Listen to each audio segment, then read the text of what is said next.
Nam Sankirtan ki jai. All glories to Bhagavad-gītā. Namo Vishnu Padaya Krishna Krishtaya Bhulaya Śrīmad-Bhāgavatam Swami Swami. Namaste Saraswati Deve Gauravani Pacharne Vishesha Shunyavani Paschachadesha. Hare Krishna.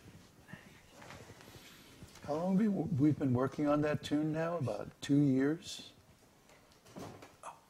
No. Yeah. About a month. We did it for the first time last year in Mexico. Oh, really? Yeah, and I remember having the same problems then, and you still don't have it. You can't. Huh? Did we get it right then? I don't know. Did you? It's not right now. How could it be right then? You should work on this tune. This is one of my favorite tunes. Why can't you do it? Get it right. Rehearse it.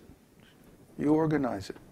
I don't even know the tune, maybe. So Huh? if you're teaching me about Oh, well, that's the problem. Nobody knows the tune. yeah, I don't even like those 5-note arrangements are Doodly-doodly-doo. It's simple pentatonic doodly-doodly-doo. Oh, well. See, I learned all this stuff when I was like, knee-high to a piano bench. So, I don't know. I just can't see what's so hard about it.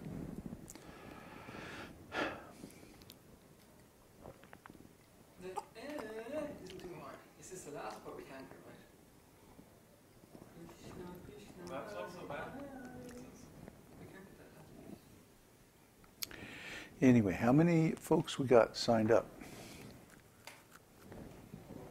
20. Wow. 15 on the chat, but 20 people watching. Very good. That's great. So probably we have some new guests. This is our evening Darshan.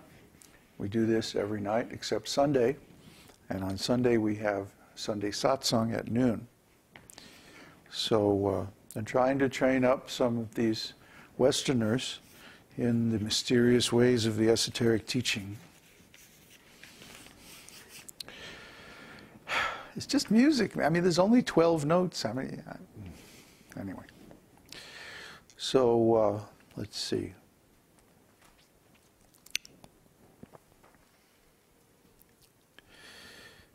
Text 7 of the Nectar of Instruction.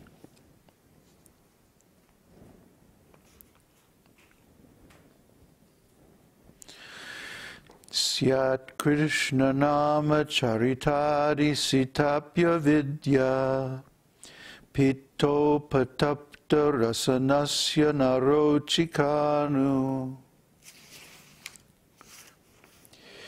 kintv ādarād anudinaṁ khalu saiva juṣṭā svādvī kramād bhavati tad-gada-mūla-hantrī. Translation. The holy name, character, pastimes, and activities of Krishna are all transcendentally sweet like sugar candy. Although the tongue of one afflicted by the jaundice of avidyā, knowledge, cannot taste anything sweet, it is wonderful that simply by carefully chanting these sweet names every day, a natural relish awakens within his tongue, and his disease is gradually destroyed at the root. This nectar of instruction is, well, it's the nectar of instruction. It's the best, most concentrated medicine. There's only a few shlokas, only 11 shlokas. But in these 11 shlokas are packed the whole instructions of the esoteric teaching, the whole philosophy of Vedanta, the whole Śrīmad-Bhāgavatam, everything is there. So it's a very wonderful, very, very inspiring book. It was written on the shores of Radha Kund, the very confidential pastime place of Radha and Krishna, by Srila Rupa Goswami, who is a very confidential disciple of Lord Chaitanya. So it's full of confidential meanings.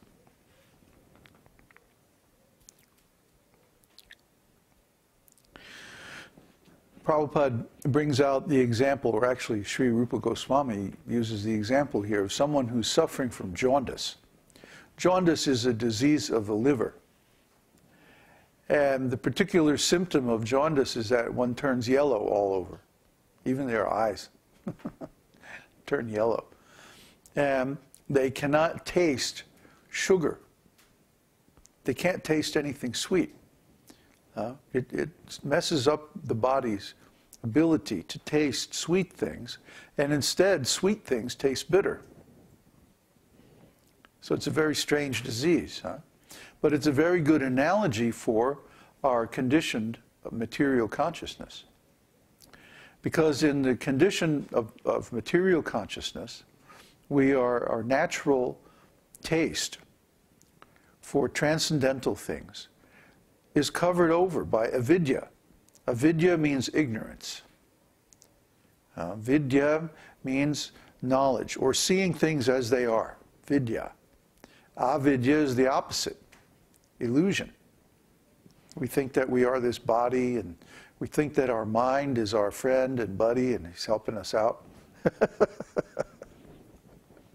But actually the reverse is true. So in this conditioned disease of material consciousness, we can't taste the sweetness of Krishna.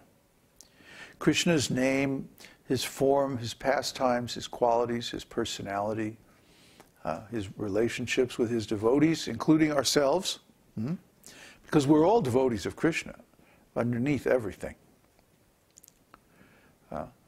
All these things are remarkably sweet and wonderful. But the nature of our disease is that we can't taste them. We think that material things are very nice, and we try to relish those things instead of the actual subject matter for enjoyment. Let's say, what's a particular thing that people enjoy? Oh yeah. Let's say you go to a restaurant and you order a delicious meal, and you sit down, and just as you're digging into your nice meal, whatever it is, the waiter comes and takes away all the plates.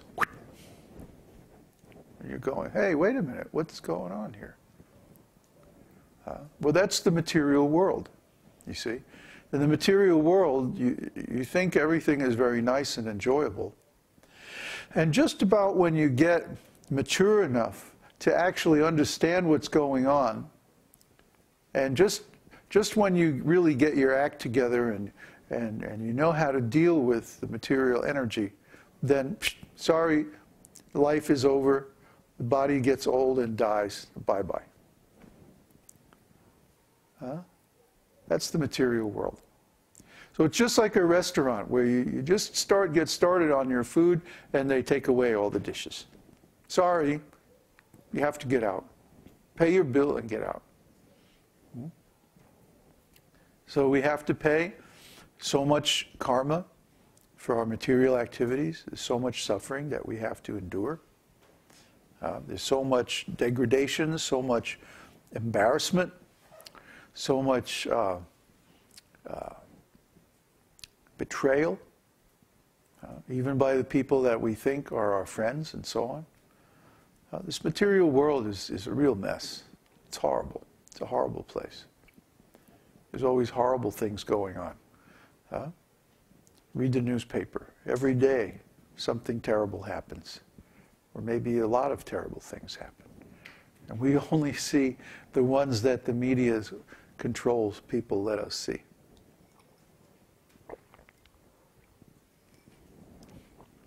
What does this mean?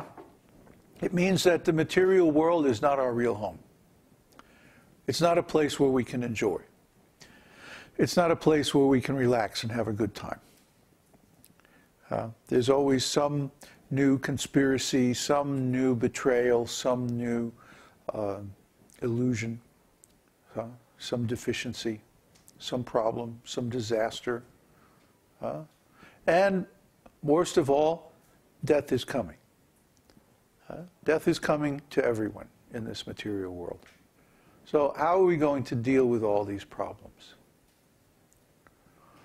Well, when a person has jaundice, the cure, there's a specific cure for jaundice. You have to eat as much sugar candy as you can hold. You know rock candy? Crystallized sugar, the most concentrated sweetness, right? You might say, well, that sounds okay, but when you have jaundice, it tastes terrible. It tastes awful, like, eh. But if you eat every day so much sugar candy, then eventually you get freed of the condition and you can taste the sweetness again.